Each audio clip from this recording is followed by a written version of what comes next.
MCA notifies CSR amendment rules 2026. So the major change in CSR through the Social Stock Exchange SSE.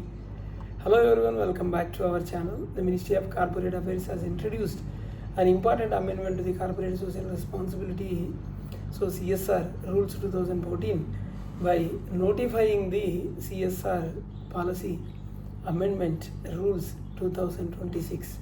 These amendments create completely a new avenue for companies to undertake their eligible CSR expenditure through social stock exchange. So we'll discuss in FAQ format. What is the objective of CSR amendment rules 2026? The primary objective of this amendment is to modernize CSR implementation by integrating the corporate social responsibility, that is CSR framework, with the social stock exchange.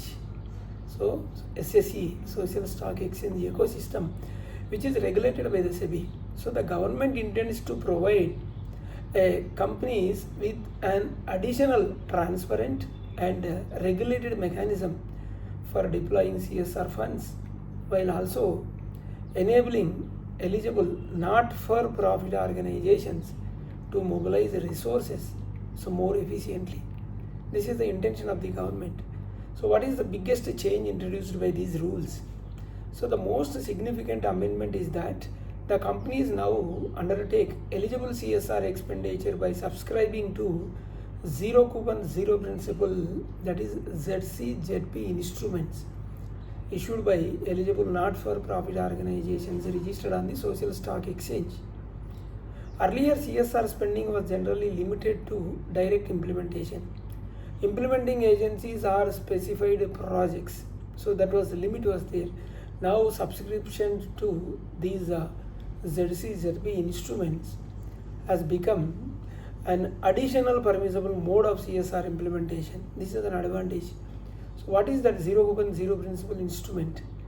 This ZCZP, zero coupon zero principle instruments, is a financial instrument issued by eligible not-for-profit organizations listed on the social stock exchange.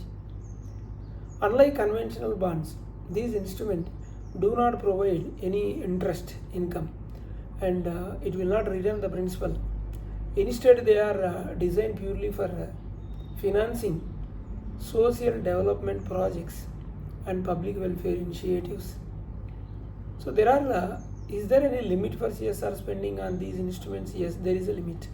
Company cannot spend the entire CSR obligation through this route. The amendment clearly provides that expenditure through ZCZP principal instruments cannot exceed 10% of the company's total CSR expenditure for the relevant financial year. So therefore, the company must continue implementing the remaining CSR expenditure through other eligible modes prescribed under the CSR framework. That will continue. Only 10% is eligible here. Who can issue these instruments? Only eligible not-for-profit organizations which are registered with the social stock exchange in accordance with the SEBI regulations can issue these instruments. So the amendment also introduces a formal definition of not-for-profit organization to align the CSR rules with the social stock exchange regulatory framework. So has Schedule 7 of the Companies Act also been amended? Yes, because the government has amended Schedule 7 of the Companies Act 2013 by specially recognizing the subscription to zero coupon zero principle instruments on the social stock exchange as an eligible CSR activity. So this provides a statutory recognition to this new method of the CSR implementation. So is impact assessment is required for such CSR projects? One of the major compliance relaxation here is introduced by these rules is that the companies subscribing to these instruments, the companies subscribing to ZCZP instruments are not required to conduct impact assessment for the projects funded through them. This reduces the compliance burden while encouraging the companies to participate through social stock exchange. Who will be responsible for implementation of the CSR project? Then the responsibility for implementation and utilization of funds and project execution will completely rest with the eligible not-for-profit organization issuing the instrument. Such organizations will be governed by the newly inserted Rule 4A and applicable SEBI regulatory framework. So SEBI will take care of that. So what are the practical benefits of these amendment? So this is expected to provide several benefits.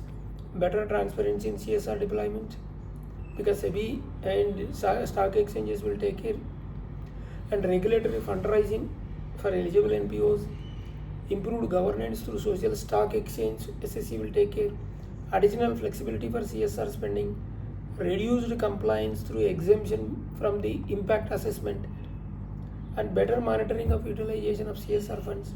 So overall, the amendment strengthens the accountability while expanding the funding opportunities for general or genuine social sector organizations. They can get funding opportunity.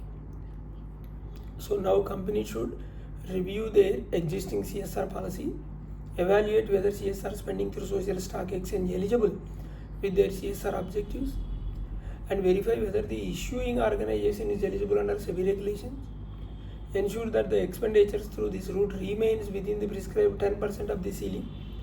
Keep appropriate board approvals and CSR committee documentation wherever applicable. We have 2 channels, RR Corporates, other channel RR Legal Talks. Please do subscribe, hit the bell icon so that you will not miss my latest videos.